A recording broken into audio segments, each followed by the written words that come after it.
What link is it? Okay. Well, hi there. I'll sit tight and see if anybody shows up. This is the worst. So thank you guys for coming over here. I'll tell you everything that happened here shortly. Let's see if it'll let me comment over there.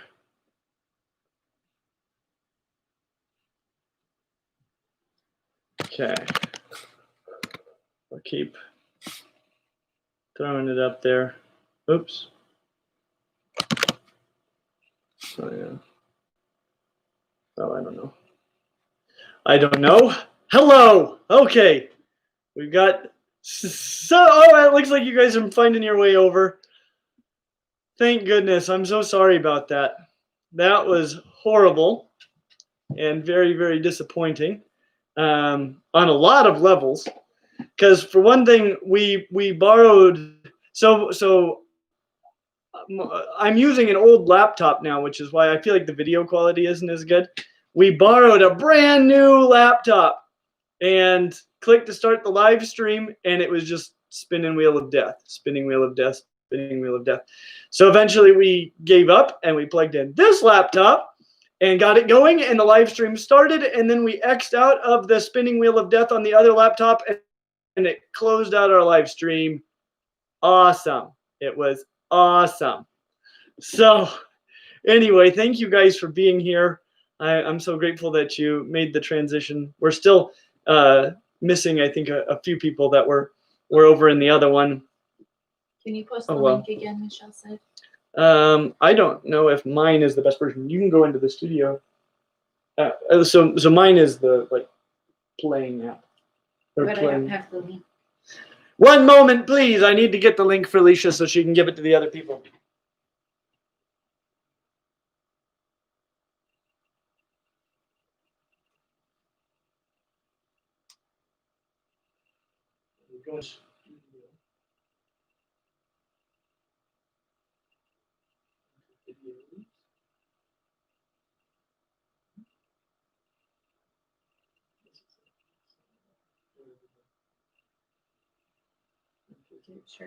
But I don't know how to post it on the other one.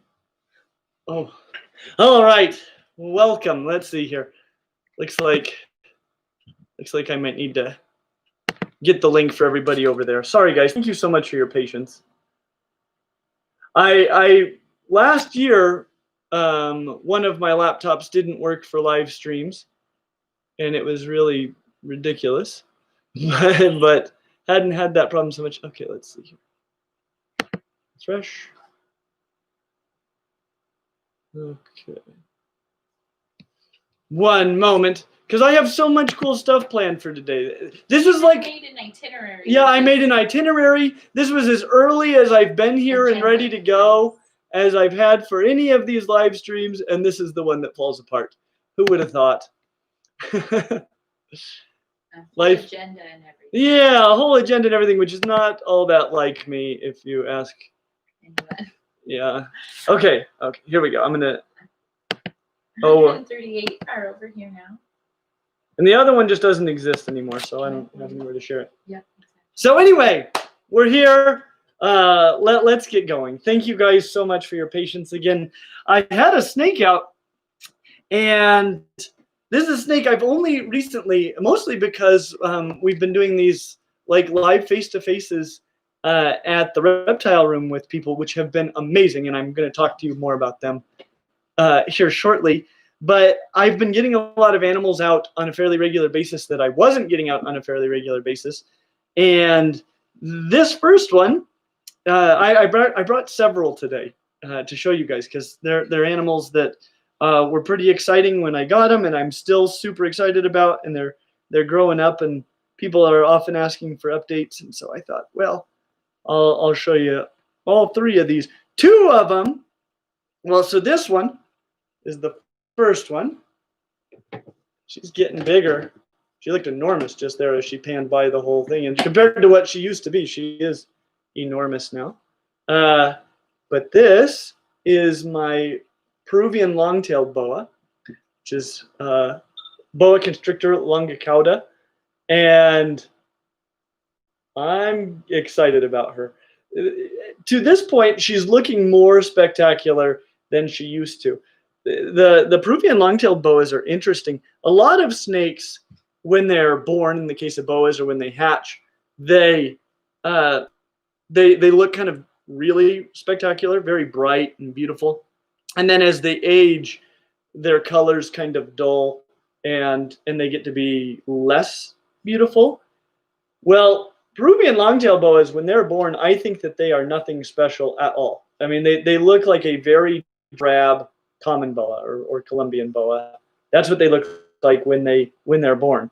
And as they age, their markings darken, and they just get to be super high contrast, like gray and black. And oh, they're beautiful. Even the tail. I mean, this is a true boa constrictor, and some of the boa constrictors, like the Surinams, have very, very red tails. They're your true red-tailed boas, but these, even the tail is basically jet black. They just, and boas, when you see a black morph boa, the iridescence on them is ridiculous, but they're all morphs. This is the wild type, and I'm so excited about her. Every time she sheds, she just gets a little bit more spectacular. And she really does have a very good personality. I was fortunate in that the first ones I ever saw were two sisters, one of which is her mom, as an adult. And so my first exposure to Peruvian long-tailed boas was glorious adults. And so I knew what a beauty this was going to be. And so I told my friend Joey, who owns Great Basin Serpentarium, he's the one that had the adult Peruvian long-tailed boas. I told him, as soon as you get babies, I want one. And so this was the first litter of babies he got. I was like, oh, I don't know if I can afford one right at this moment, but I knew I'd committed myself to it a long time ago, and I didn't know when my next chance would be to get one. And I adore her. Anyway, she's a glorious snake. She's got a great feeding response. She eats like a boa. Who would have thought? And so, but being a boa, I'm just trying not to overfeed her and just grow her nice and slow. Boa, this is a true boa constrictor, as I've said a number of times, but they're actually one of the smaller species. They get a little bit bigger than a ball python, but it's not a giant boa. A very, very reasonable boa, but a beautiful boa, and I think an excellent alternative to ball pythons if you wanted something a little bit different, and that's not a ball python. And that is stinking rad as all get out. Anyway, that's what I wanted to lead off with, because I'm super excited about her and I want to hold her for a while while we're talking. Our friend Amar said he said read in your British Irish accent. Oh yes, my British, a little bit Pakistani Irish accent. Yes. Perfect. Hi Clint, I hope you're doing well. How are the one-on-one Zoom meetings going? That did not sound like your British, Irish, a little bit Pakistani. That was a super chat, by the way. Amar, thank you so much. They have been wonderful. I want to give you guys a bigger update on them. I should say, though, next week we have a lot of availability right now. And so if you guys... Oh, super chat button. We almost didn't have it. Oh, yeah, I'm supposed to move it far away from the microphone now. Sorry. So if you guys are thinking about doing this, please do. Like, it's so enjoyable for me, and it really is genuinely saving the reptile room. And because these are happening, I'm building stuff. I'm building a lot of stuff over in the reptile room. I just got done building some shelves for some big Exoterra tanks that I've had for a little bit, but haven't been able to set up because I didn't have anywhere for them to sit. And Big Daddy's enclosure, I'm going to be finishing that up in the coming days. I think we'll do a video on the build of Big Daddy's enclosure and his reaction to it. What do you guys think? Would that be a video worth making, or should we not bother with that kind of thing? I'd really like to know that from you guys. But let's see here. Did we have any other questions at this point? That was our segue into the Zoom on your agenda. Whoa! Okay. So Zoom was the next thing I was going to talk about. Thank you, Amari. You're the best, because you asked a question about it. I can't tell you how enjoyable these Zoom face-to-face meetings have been with you guys. So far, I've done quite a few. We've been doing them for the last 2 weeks, and I have one this evening I'm really looking forward to. They've all been amazing because you guys are such neat people, and it is so fun because, you know, like you guys, I have, you know, you have this opportunity to see my animals, and I'm happy to show you about anything you want to see while you're there. But also, you know, you get to show me your animals. We get to just chat about really whatever you'd like to talk about. And I have just really enjoyed getting to know you guys better. You know, these live streams have been amazing, especially doing them consistently, because I feel like I'm starting to get to know some of you guys a lot better. Stephen Shepard said, I don't want to be the first person that Clint turns to Leisha and says, that Zoom meeting sucks. Oh, boy. Woo-wee. He's been on a high the past 2 weeks. I really have. Meeting all of you guys. It's meant so much to me, and I got to tell you, like, this is a time when I've been feeling stressed genuinely about the future of the reptile room, and suddenly in place of that stress is like huge optimism and just excitement. Like, I'm doing something that I love, and you know, I'm so grateful. So many of you are so generous. And so schedule a one-on-one. Yes, please. With and meet Clinty, and come have a good time. It's fun. Clint loves it, and it helps us a lot. Yeah, it's been incredible so far. You know, and I'm worried that everybody who wants to do it has already done it, and now it won't continue on. But if it continues on, we're going to be okay, and we're going to get to build some amazing things, and the reptile room will survive, and all of that because of you guys. Thank you so much. You're incredible. Jason texted. There was a super early super chat. Super early! It was on the other live stream. Oh, snap. Sorry, other live stream person. A $10 super chat from MMMT82. I am unable to watch today's live stream, but I just wanted to let you know that my husband and I loved speaking with you on Wednesday. I'm glad that you got to meet our rabbits and our tortoise. That was so much fun. I had such a great time, and I hope you get to watch this delayed because, yeah, they had built this incredible, giant, super outdoor rabbit enclosure for their standard Rex rabbits, which are these great, big, beautiful, amazing, low-key, great temperament rabbits that are soft as all get out. And so it was super fun seeing those, and they're working on a new enclosure, for their Russian tortoise outdoors, but a great big one for it to be able to explore all day. It was so cool. I am having such a great time. Anyway. Cute. Michael Fitzhenry said, hey, Clint, do you think you could, and he and his brother have sent fan mail and stuff. We know that very well. Hey, Clint, do you think you could explain how you would do a quarantine with a boa? I want to handle my boa, but I don't quite understand it. Thanks. P.S. I'm $25 away from meeting you for an hour. You guys, well, I would love to talk about how to quarantine a boa because, honestly, I'll tell you a story. Somebody offered me a free great big boa this week, and because I'm trying to do a lot of presentations, like, it would be nice to have a second big boa so that Ember's workload isn't so heavy. But I am so scared about taking on boas because boas can carry some stuff that tend to not affect them very much or very quickly, but can be just absolutely devastating for other snakes like ball pythons. And so when you get a boa, you want to quarantine them for a long time. And what that means isn't necessarily that you quarantine them from you.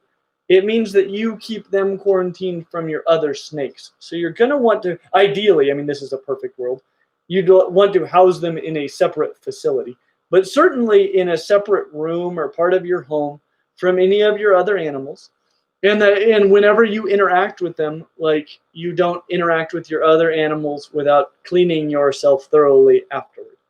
And so, you know, maybe you go handle it and then you take a shower and change your clothes, and then you could deal with your other animals, that kind of thing. And you know, with a lot of animals, you can do this just for a few weeks.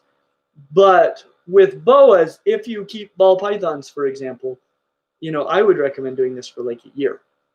And even after a year, maybe trying to limit your, still keeping them somewhat isolated one from another, because the danger is just so real. I'll tell you some things that I check out myself also to feel better about it. This is a question I asked: is do they also keep ball pythons? Because if that person keeps ball pythons and their ball pythons aren't dying, I'll feel better about their boa. But my reality is I have 3 boas. The first boa, Ember, I got as a rescue. She was being kept with ball pythons, and which helped me, not with, but in the same rack system as ball pythons, and the ball pythons were doing fine. And I didn't have so many ball pythons at that time. I wasn't as worried about it. Since that time, I have not taken on any adult boas. The 2 boas I have gotten, I've gotten from the same source that I trust and who also keeps ball pythons, and I've gotten them right after they were born, because that's when I'm going to have the smallest chance of having problems. I'm very nervous about taking on adult boas. Anyway, that wasn't a short answer. But No. Sorry. It's an important. That could be a whole video. That could. And there it was. It was just now a whole video. Super chat. Oz said, I can help computer-wise, and if it's okay, I'll reach out today. I'm in IT. Oh. Also, fun fact, thank you, Oz. That would be that would be incredible.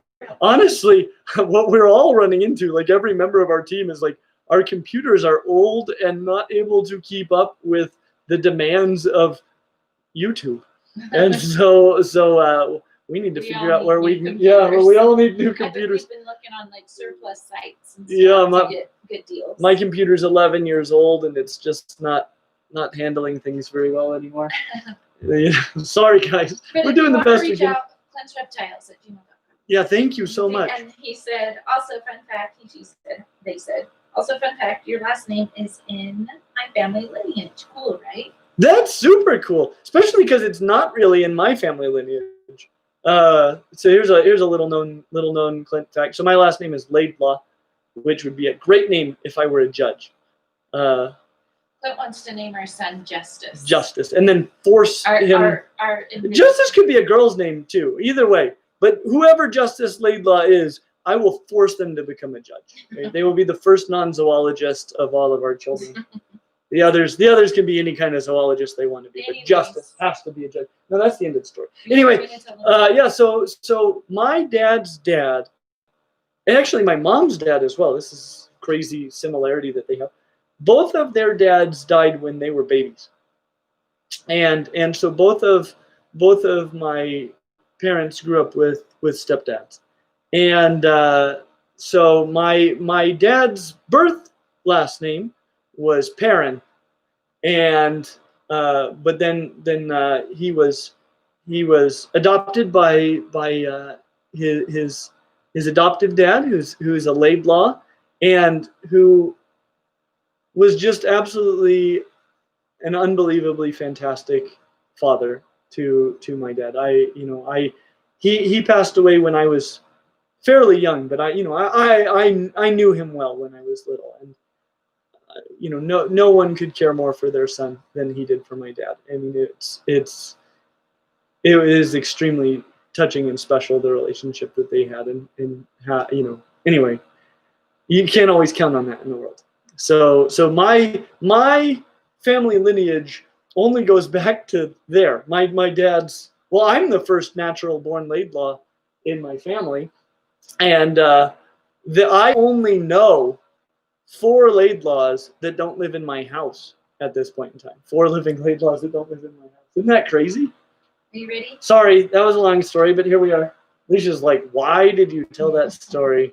But sorry. Alex Haley sent $2.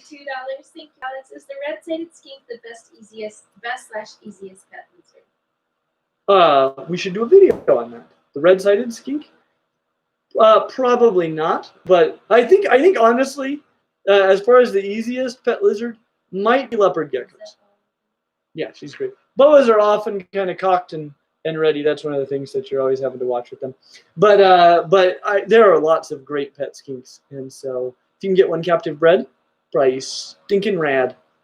Big Birdie sent $5. Holy cow! That's on domestic beetles. Yeah. It says in bioactive substrate. Also, with only 2 leopard geckos, is it necessary to quarantine our new BP when she arrives? Oh, I would still quarantine. I mean, you don't need to be super concerned, but quarantine just if for no other reason than to make sure they don't have stinking mites. But other health issues, it would be a good idea to keep them separated for several weeks. But you probably don't need to do the epic quarantine if you're not keeping them from ball pythons and other snakes. What was the other part? Was it? I don't remember. Anyway. No. Okay, that was it. Nailed it. Oh, no, it wasn't. Okay. Beetles. Oh yeah, domestic beetles. So domestic beetles are your carrion beetles that are the ones that like taxidermists use to clean skeletons. And so they eat meat. They're meat-eating beetles. You know, there are a lot of smaller dermestids. I would not pick them as a cleanup crew. You know, I don't know for sure because I've never attempted that or really researched it very heavily. But it definitely seems like one of those situations where they could end up nibbling on your animal. And, you know, if your animal died of natural causes, you might come out to just a clean white skeleton. Which then you'd wonder who the culprits were. Ellen Miller, a patron on Patreon, said, "Hello, I had a question about where to keep a cage. I have pet rats and would like to have a hognose or a ball python soon. How far away from my rat's room do I need to put my snake cage so my snake isn't constantly in food?" That's a great question.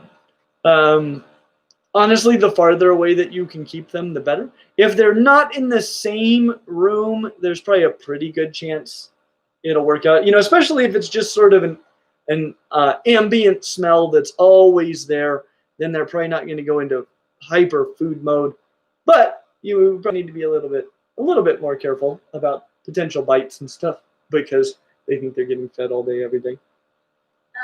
She's so wonderful. Sorry if I seem distracted. Amber Nicholson, a patron on Patreon. Do you want to tell them a little bit about Patreon?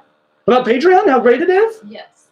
Patreon is great. It really is great. I wish, like, Jason needs to really give you the lowdown because Jason is the one who works hard on it. He works so dang hard on Patreon because he wants to provide amazing features. And he does, like, it's so much work for him, and I'm thankful for the effort that he puts in. But he's got all these cool features, you know, asking questions in these live streams, and there are extra videos and podcasts and early releases of videos. And Jason always has all these new ideas for things that he'd like to try out. So there are new features all the time over there. But we so appreciate our patrons at Patreon. They have made so much possible for us, and you know they continue to help us to just improve what we're doing and carry on. That, you know, it's incredible. Thank you to those of you that do support. Went and stayed at a cabin. Oh yeah. And at that cabin trip, we announced that we were pregnant with Martha, and I was only 9 weeks pregnant. It was very early on, but it happened to be during when we were doing a podcast for Patreon. And so we announced that we were pregnant on this podcast, and all of the patrons on Patreon knew well before our families knew. That is so. Did you guys see that just now? Sorry, I don't want to distract from that story because it's a good one. But she was coming right at my face, and I'm listening to Alicia, and I look over, and there was just a boa right in my eye. Anyways, Amber Nicholson said, "A common boa that is 5 foot 5 inches. What would you estimate its age?" Oh, that can vary tremendously because boas eat like boas, and so you can power feed a boa very easily. It's not the healthiest way to raise them up. So 5 feet 5 inches, I mean, it could be a year old, or it could be like 5 years old, just depending on how people have been feeding it. It's really hard to judge. Awesome. Todd Danielson said, would you please give your opinion on what, if any, value UVB exposure would have for snakes? I believe this would be a great subject for videos or series of videos. I agree. In fact, we've got an upcoming video where I discuss it a little bit. There's a little more to their question. It says there are some in herpetoculture that are heavily promoting the need for UVB exposure in snakes. In fact, there have been some studies with very different conclusions. Yeah, it seems like there's a lot of controversy about UVB right now. This would be my takeaway. You know, especially with snakes, especially with nocturnal snakes.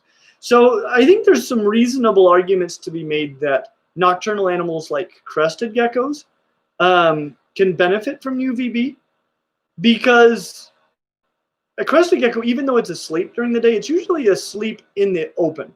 And so it's getting full daylight exposure. It's just asleep at the time, and that doesn't matter at all. You know, if you fall asleep while sunbathing, you still get sunburned, right? You're not like, but I was sleeping. I thought we had an understanding. The difference with snakes is snakes are often concealed during the day if they're nocturnal. They're usually not just hanging out in the open. And at the same time, especially for diurnal snakes, you know, in the wild, they're going to be getting a lot of UVB exposure. And so I'm sure for diurnal snakes, it's generally beneficial for them to have exposure to UVB. This would be my concern with any snake over a lot of lizards. Well, I mean, the main thing is, this is actually a concern for lizards as well. You'd want to give them somewhere where they could escape from the UVB. So, you know, make sure they've got really good hides and places that they would want to be where they don't have to be exposed to the UV lighting all the time, because potentially they could get too much UV exposure. I think there's more research to be done, and I'd be interested in seeing those studies you were referencing. But those are my initial thoughts. Awesome. Let's see. This is from Robert Watson. Hello, Clint. Royal ball python enclosure enrichment question. What is your opinion on providing climbing opportunities for a royal python? Do you think a royal python is a heavy-bodied snake that would hurt itself climbing, or that given their natural habitat, some climbing opportunities make sense? I've noticed this seems to be a contentious point in the hobby, with some passionate voices on both sides of the argument. Yep, this is ridiculously contentious subject live stream day. Yeah. I got to tell you, on stuff like this, I mean, here I'll just give you my thoughts on these generally contentious subjects. Why are we fighting about this stuff? Like, people get so rude and aggressive about these things. I think there's a huge amount of room for research and understanding and facts and a really good dialogue. But you know, there's always this assumption, I think, that one side doesn't care at all about their animals, and the other side does, and that's usually not the case at all. You know, everybody's trying to do what's best. It's just we're all learning, right? And there's a lot that we don't understand, and we'll be doing things a lot better 5 years from now than we are now. But so this is about climbing for ball pythons or royal pythons, depending on where you live. You know, they probably like it. They're not a super arboreal snake, but you know, they're gonna find things in the wild that they will climb upon. Being a heavy-bodied snake, you wouldn't want to put them like in a tree, you know, have them something like that. But if it's something low where they would only fall a foot or so if they fell out of it, I see absolutely no harm. You know, they're not terrible climbers like blood pythons or something, and so, you know, I think they'd get some enrichment out of it and some strength training. But if you don't do it, they're probably okay with that too. Awesome. Let's do one more Patreon question. Okay. Right now, and then we have some super chats coming. Holy smokes! And I've got packages that Jason said, like, that one's going to be exciting, and I don't even know which one he was referring to. They both look exciting. Jason always screens them except for once to make sure it's not something that's absolute madness. But I don't see what's in them, so you get my genuine enthusiasm for whatever it is. Aquarium Pets from Russ Wilson. Yeah. Said, though many reptiles are best kept singly, except for breeding, some thrive in communal setups. What are some of your favorite communal reptiles? Oh, well, I think the best one are garter snakes. Maybe not. I mean, mourning geckos are also quite tremendous. And the nice thing is, if you have two, pretty soon you've got a colony. And garter snakes actually seem to do better in groups. And there have been some cool studies recently that have come out that show that they have some pretty excellent social bonds and friendships with other garter snakes, which is just absolutely fascinating. And the thing about a communal setup of any kind, the reason it's so tempting in a lot of cases to do some sort of cohabitation, even though there are significant risks associated with it, is just that you get so many interesting interpersonal behaviors or inter-individual behaviors that or intra, I guess. But yeah, behaviors that are expressed between the individuals that are really, really just fascinating to watch. And garters are great like this. And if as we're understanding more about these friendships and social bonds, like you could track which snakes they hang out with and which ones they don't, and what their interactions look like. It'd be so fascinating. I would love to have a big communal garter snake enclosure. Another one that I think would be a lot of fun, dart frogs. Dart frogs often do pretty well as long as you give them enough space. Some of the larger species can bully smaller species, so you got to be careful about that. And Anoles lizards, they're very tempting to, as long as you give them adequate space and you don't have too many males, which might be more than one male, they could be really excellent. I've been talking to people who live out in the Florida area and stuff in our chats. One question I've had that I've been wanting to understand better is why the Bahamian brown anoles are out competing the Carolina anoles. And some of the information I'm getting from people out there seems like the Bahamian anoles are aggressively competing with the Carolina anoles. Like they actually attack them. And so I want to find out more about that. That's a little bit unrelated. But anyway, here we are. Some awesome super chats coming in. Sorry, guys. I am like, I think the beginning of this being so crazy got me a little scatterbrained. And now I'm like, just like in la la land thinking about all these cool things you guys are talking to me about. Your answers are very long. Sorry. You're giving me fun things to think about. Jason Giannino sent $5. Thank you, Wow. Jason. Clint, you're awesome. Is there any chance we could see some of your enclosures you house your animals in, especially boas? I'm working on that. We're gonna have good stuff at the reptile room that'll be easy to film. Filming in my basement, not so easy. It's just dark and difficult. But would they want like enclosure setups? Yeah, I'm planning to do several of the enclosure builds as they come. So let me know if you think that's a good idea. Yeah. Reaper 1777 sent $5. Thank you very much. For debate on having undertank heater on blue tongue's heat. Thoughts? I think there's absolutely no reason not to. You might be able to get away with other sources of heat as long as that undertank heater is on a thermostat. There'd be absolutely nothing to worry about. Providing UVB in addition to that would be a great idea.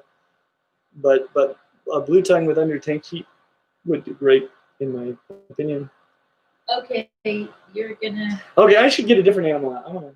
Oh, do you have a question? Here. Yes. Well, I'll put her away. I want to hear this question. Okay, this is from Andy_888, and he sent 50 pounds. Are you serious?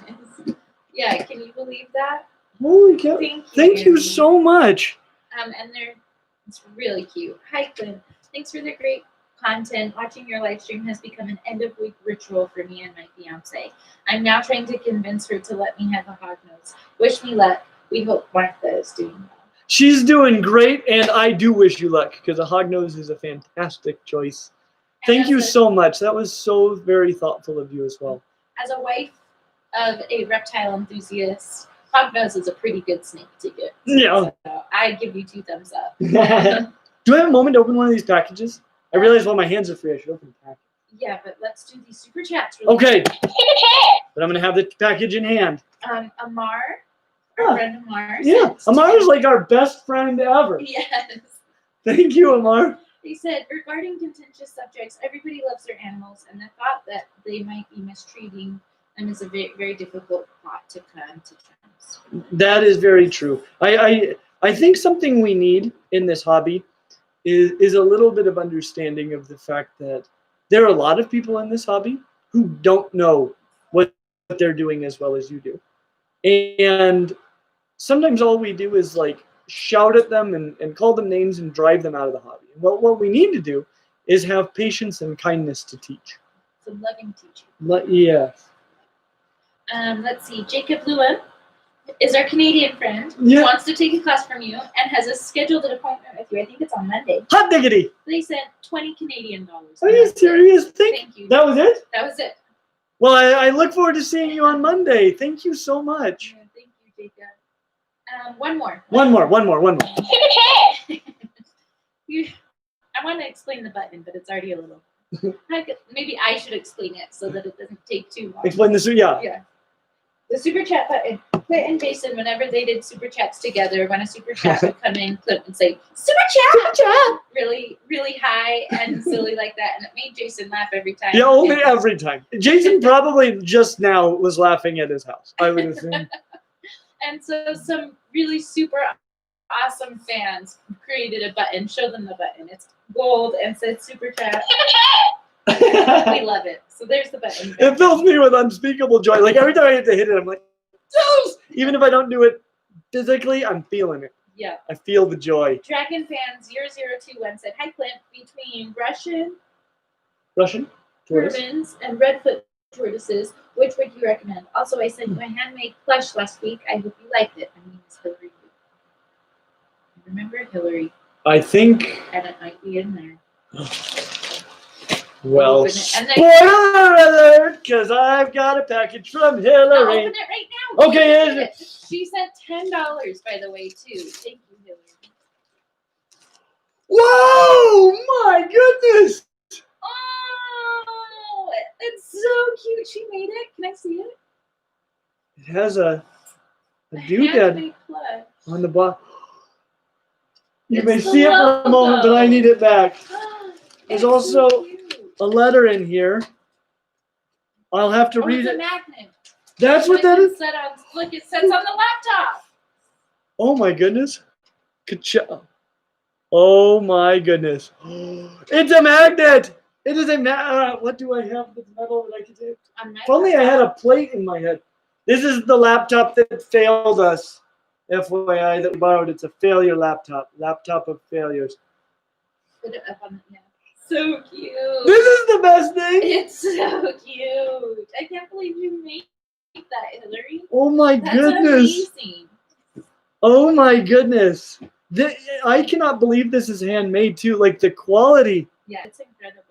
Is incredible. Hillary, do you have a YouTube channel making those? Because I want to watch it. Hillary, let's see if she's got. Okay.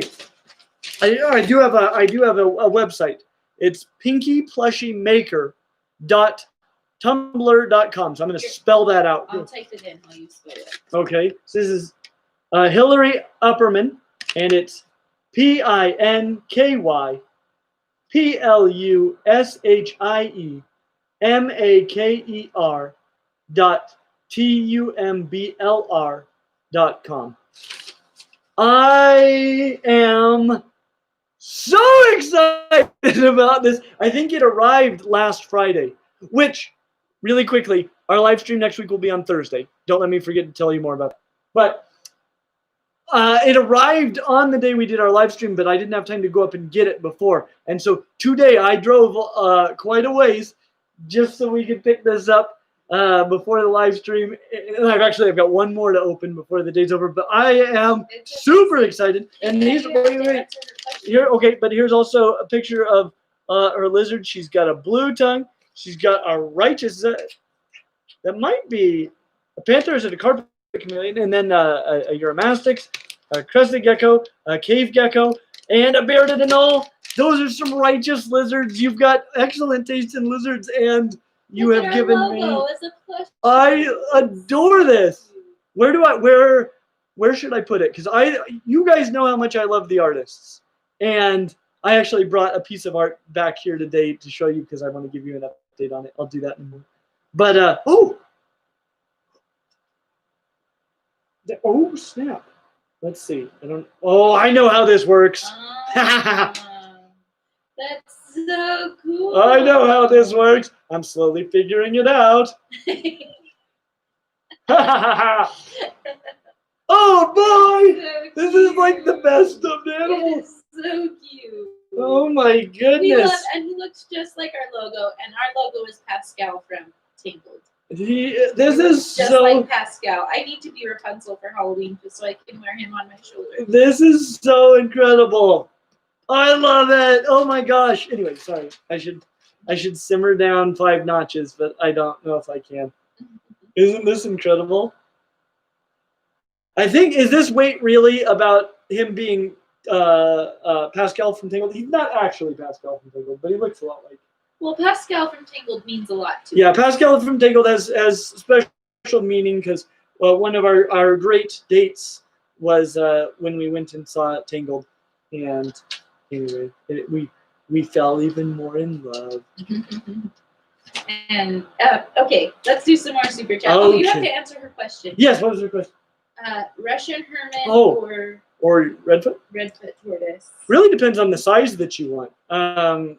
Russians and Herman's tortoises are very, very reasonable. Russians are probably easier to find, but kind of hard to find captive bred. Though I am seeing them captive bred, so they're out there. I love this thing so much. Keep them on your shoulder. I should. He was sitting at a funny. I got to get better with this magnet, you know. Here we go. Here's my pal. Yeah. Your maniacal laugh. Maniacal laugh.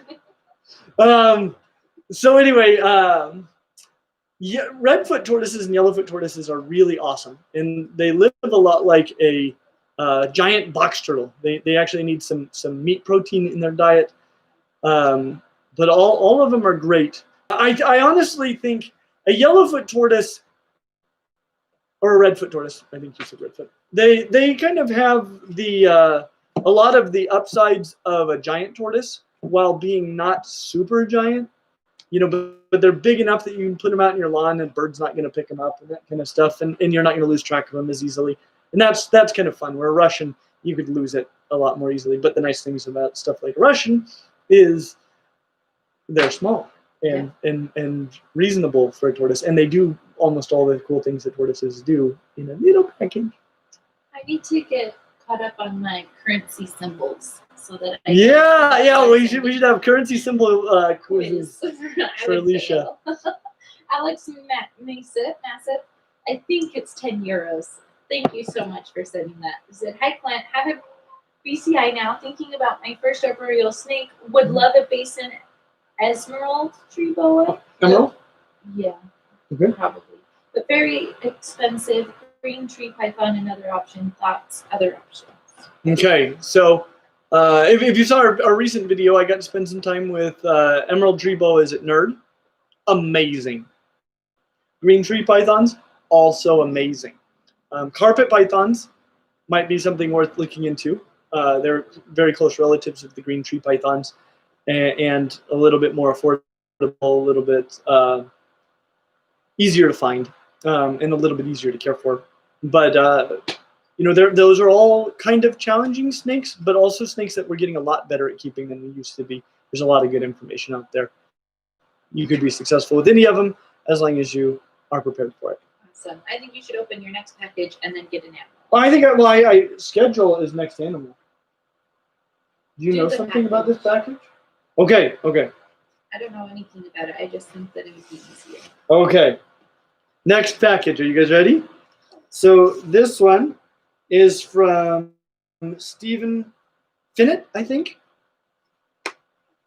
Let's see. Oh, this isn't even a present for me. What is it? This is so great. Oh, that is amazing. They're the best. Before we even say anything, in the comments, do you understand this gift? Yeah, I wonder if all 190 people understand. Are they the people that stay and watch all the bloopers? I would think if anyone is going to understand. These are amazing. These are pen combs. Well, comb pens, according to this package. This is a product we designed in the garden of our minds that happens to exist in the real world, and these are real ones. This is a gift for Jason. Oh, what a day.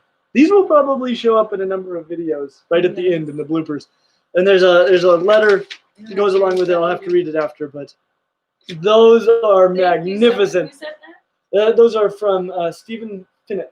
Stephen, thank you so much. Thanks for the inside joke too. Like, we know that you're a real fan. Yeah. Of all the bloopers. Yeah. You guys have inside jokes with us. I love it. It was awesome. Okay, animal. Okay, animal. We didn't want to do we have questions?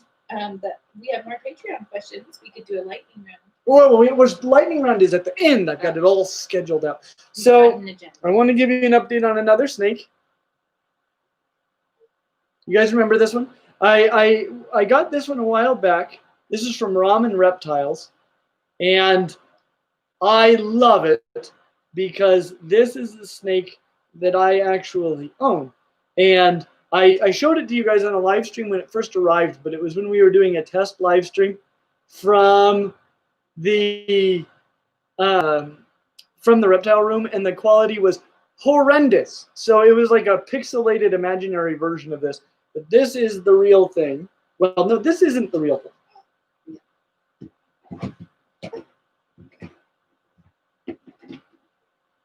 You put the lid back on. This is the real thing. And the pattern, like all she had to work with was our videos that show this snake, who happens to have my initials on him, which I didn't know he had that until I already had him. Clint LOVES.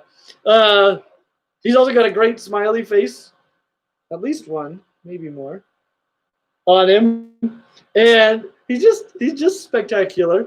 And I love him. But she, just from a video where you guys could see him, she made this perfect tiny little replica of exactly what he looked like when he was a baby, and it is spot on spectacular, and it always makes me super happy. And this actually I've got now as part of our set.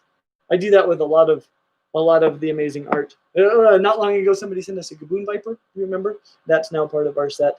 I love the artists. Thank you guys for being so rad. And so I wanted to give you an update on her. Oh dear. Is that in the drawer by your knee? Okay, so we need to take a diaper time out for a second. You wanna... Why are you showing it to them? I thought they'd want to know. I was being really sneaky, like pointing at the baby's bum. I need a diaper. And so I'm just supposed to be like, stop. Don't nobody got to know about it. But obviously, I've got one more animal that I am super excited to show you guys because, oh yeah, it is looking at you, this chameleon. But because it's one that I was stupendously excited to get for a really, really long time. And but I'll hold this one for just a minute. But actually, since we're in a diaper changing moment, I think it's time for this last creature I wanted to show you guys. So I'll put this in. Creature update. Yeah. Clint digs into the most controversial snake topics of our day. Again. Thanks a lot, Clint. All right. So this last one is not a snake, and he likes food. And so I'm hoping that A, he doesn't run away from me, and B, he doesn't bite me. Because even though he's not a very big lizard, he's got some serious teeth. And I actually have a friend who was bitten by a similar sized, really closely related lizard to this one and had to get a number of stitches. So, in fact, he had croc monitors, and I believe he got the most stitches from a lizard like this one. Okay, not this exact same species, but a close relative that I also keep. Actually, I do keep the close relative as well. Maybe the exact one, because I got mine from him as an adult, so it might be the one that got him. Hey, oh, you know what I need to do? Sit tight. And sanitizer. I need to not A, smell like a snake, and B, cross-contaminate the creatures. Okay. This has been too much lead up to be like, oh, that's it. That's all this was. But if you know me well, and you guys do, then you'll know how much I love this creature.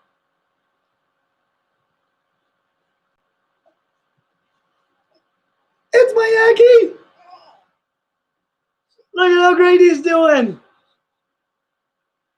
Oh, he's so good. I'll give you an update on a thing too, which is something that I get mixed reports on this with Ackies and other lizards, is he lost a claw or two at one point. I think they just got caught in something, and sometimes people will say like they won't grow back. Well, they're both back.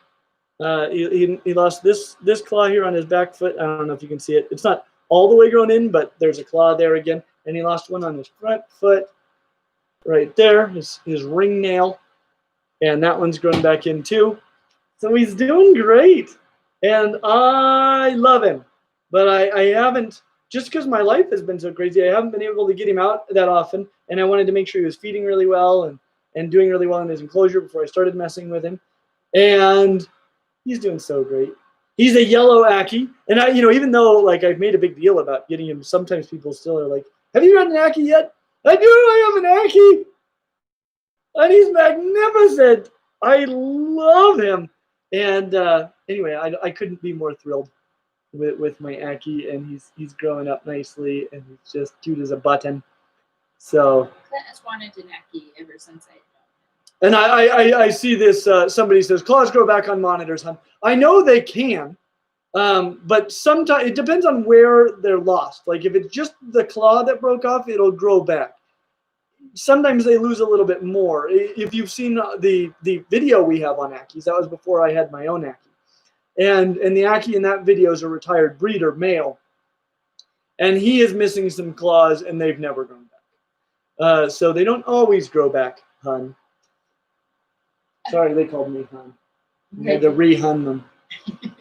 To unhun the previous hun. What's the next thing on your agenda? Want me to look? I think question. Well, really, just lightning round is the next. But we've still got a little bit. Well, let's see. I'll read the agenda out loud. You ready? Yeah. Boa, Zoom/virtual visits, questions, small package, questions, ball python, questions, big package, questions, Ackie, lightning round. Lightning round. I think we're ready for the lightning round. Are you guys ready for the lightning round? I don't know if you're ready, Quincy. I don't know if you can do this today. Yeah, no, I haven't been in a proper lightning round mode. We had a question. We had a whole video this last week, though, that was lightning round. Was that fun? They said, sorry, I called everyone hun in messages, laughing faces. That's all right, hun.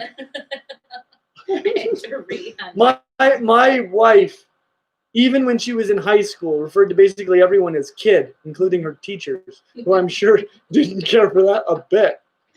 Kid. Because I'm a nug, that's why. All right. Here's a super chat coming in. What? 341-777. They already sent a super chat. Thank you. They sent $5. Any chance we could see your Demeral's monitor? You've spoken of him before. Would love to see some. What? That's the Demeral's monitor video that you posted. When you hear in the background, she's gonna kill me. Oh yeah. So she is actually in our video briefly where she tries to destroy. Oh no, she isn't. But you can only hear her. Yeah. Yes, I will do a Demeral's monitor video. Mine is actually becoming quite great. We actually have a really good relationship. Like 2 days ago, I was feeding him a bunch of crayfish, and while he has a crayfish in his mouth, like I can go in and pet him on the head, pet him on the back and stuff, and he's just like, whatever, you're annoying. There was a time when I couldn't touch him at all, and he'd freak out and whip and fight. And he was just. Demeral's monitors are really well behaved, and he's a nightmare. But he's mellowing out really, really well. What my problem with him though is I can't get him out of the enclosure and not restrain him. That's not an option for me because of where he is. He's still in my basement, and if he gets out, he could be just gone. In fact, at one point he was out for like several days, and I had to set up a camera that was motion sensitive, so that I could find him, and then when it indicated that he was there, I went and caught him. But what I want to do, and I've just started planning it, is I need to build his new enclosure at the reptile room, so that he can be at the reptile room, and then I can let him out of the enclosure and just wander around in the reptile room, and we can have a lot of really good interaction that way, and that's going to be the ticket to a really great Demeral's monitor, because he really is. Not bad at all. It's just right now he does try to bite me. Like he doesn't try aggressively to bite me. It's just like, if I put my hand up to him, he'll come up and he'll go. Definitely not prepared for lightning round. Well, this was a super chat. I know, but it's a long one. Okay. Anyway, sorry. Back. Yes. Michelle has a question. Some people are giving her some good ideas. She said, I have a question. I've pondered this forever. What should we call our community? That is such a good question. I asked about that like 2 years ago. Like, what should we call us? I'm always the most tempted. Jason always refers to the followers of Clint. The follow, yes. Clint humans. Clint's humans. I love that so much. Hello, humans. Clint's humans. It's perfect. Clinties. Oh, dude, I love it. Clint's humans. It's just too perfect. It is really quite perfect. I don't want that to be taken in a derogatory way, though. No.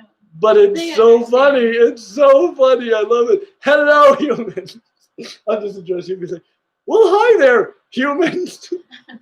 Makes me seem like a space alien. Yeah. Oh, that is such a good question. Yeah. Well. Sherry LBW sent $5, a $5 super chat. Thank you so much. And Sherry is the one that sent you the Cuckoo Viper.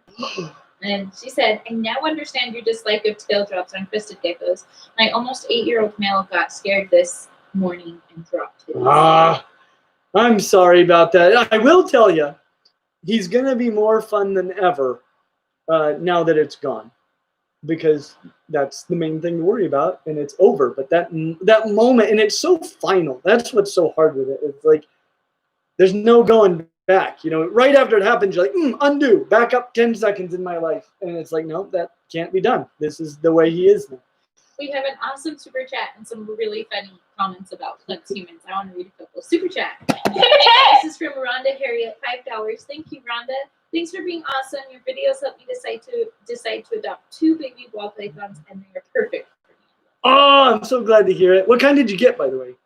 Now Game Tech says Clint's humans, the best pet Colt. I love it. I am a human.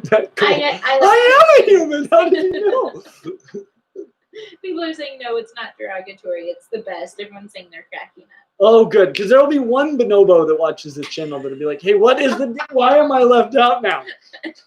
One bonobo, you're such a nut. Is it time for lightning? Oh, it is time for lightning round. Lightning round. Okay, here we go. I'm gonna read it fast too. This is from Doug Smith. My son has ball python eggs. They should be hatching in the next week to 10 days. He tried 3 different males. With his female. She is pastel. She did not lay for nearly 5 months after. In a case with multiple males and routine sperm, is it possible to get multiple fathers? She was the banana pastel, lesser pastel, and a normal. The normal was the only confirmed flock. Either way, we look forward to seeing what babies we get. Yes, split sire clutches are totally possible. Jack Vargas says, hey Clint, I was wondering if you could explain parthenogenesis and which animals can do it. I know some animals like horny geckos and whiptail lizards reproduce like this all the time, but when I was, why are you giggling? Oh, I'm trying to figure out how I'm going to answer this as a lightning round question. When I was at...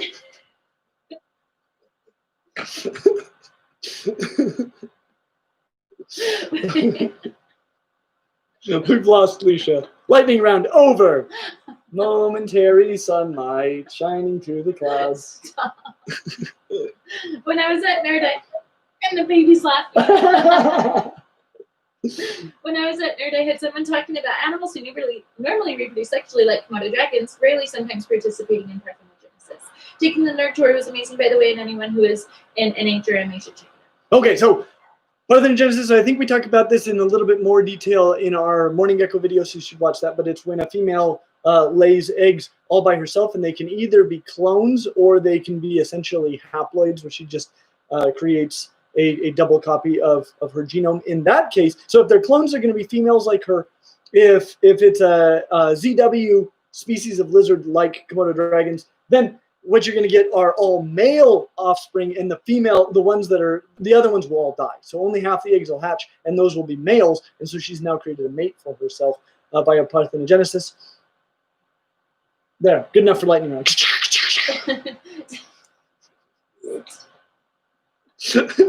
Tyler Lashbrook said your Peruvian longtail is gorgeous. She's already starting to turn silver and black in the face. Awesome. Agreed. You're making it so much longer because you're making me laugh. Heather Robinson said, hey Clint, love your videos on children's pythons. Would you consider doing a head-to-head video of children's pythons pythons versus another small snake? And do you have advice on finding one in the U.S. as well as finding other Australian species in the U.S.? I would totally do that. And I know there are some really cool breeders that work mostly with the little dwarf Australian pythons. So check them out. And yeah, tell me what snake you'd like to see a head-to-head with a children's python. That'd be fun. Cynthia says, how can maybe corn snakes. Cynthia says, how can I preserve an entire snake skin whole for display? Whoa, dear. I don't know. Just stretch it out and get it dry. You can put it on a black backdrop and use some sort of craft glue to glue it down. That's what I'd recommend. I wonder if you can also iron it over parchment paper or something. If it's a big enough snake. Depends on the size of the skin. Melissa Hunt, can you give an overview of crested gecko genetics? Is there any way to determine the traits of a hatchling is likely to exhibit based on its parents, and to what extent? For example, 2 Dalmatians make a super Dalmatian. Thanks so much. Love your channel. Okay, so most of the crested gecko traits are line bred. They're not single gene traits. So like a super Dalmatian is just a Dalmatian that has over a certain number of spots on its body, and there's huge amounts of variation, and you can't predict it. It's not a homozygous Dalmatian or something like that.